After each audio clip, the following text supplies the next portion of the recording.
Хора, ето я пета част. То пак се бусна. Мър съм умрял. Той Друмев е блъскал живота сега. Ама Друмев имаше повече проблеми с живота, тъй че...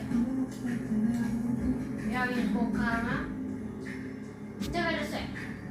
Чай. 90, да, стоп. Хора, ще вземем самолет. Ще вземем самолет от летището.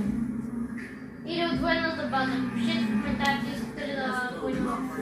Военната, да. Да. Аз съм ходил и съм карал много джетове. Сега мога да ви покажа клипчета. Чули? Айде да покажем едни клипчета. Те после. Сега.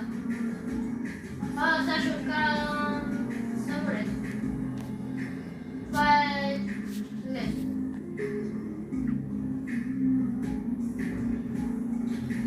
Хора, днеска ще бъде самолет. Ако искате, напишете долу в коментарите дали искате пък после военна база. Абе след малко ще покажа клипче.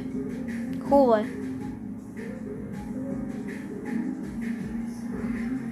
Имаме самолет.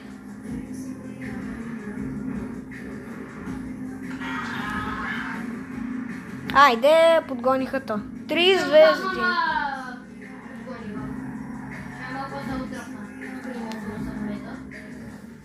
Луксозен е, леко.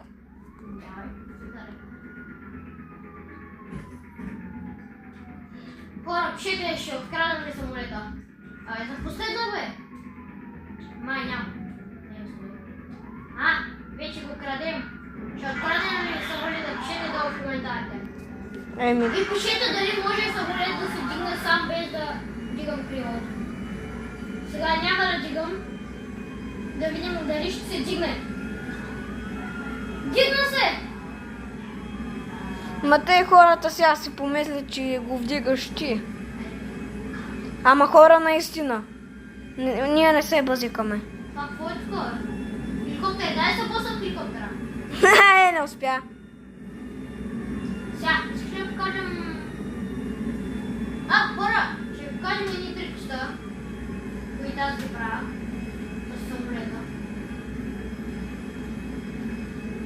Сега тук ще гръмнат едни неща, защото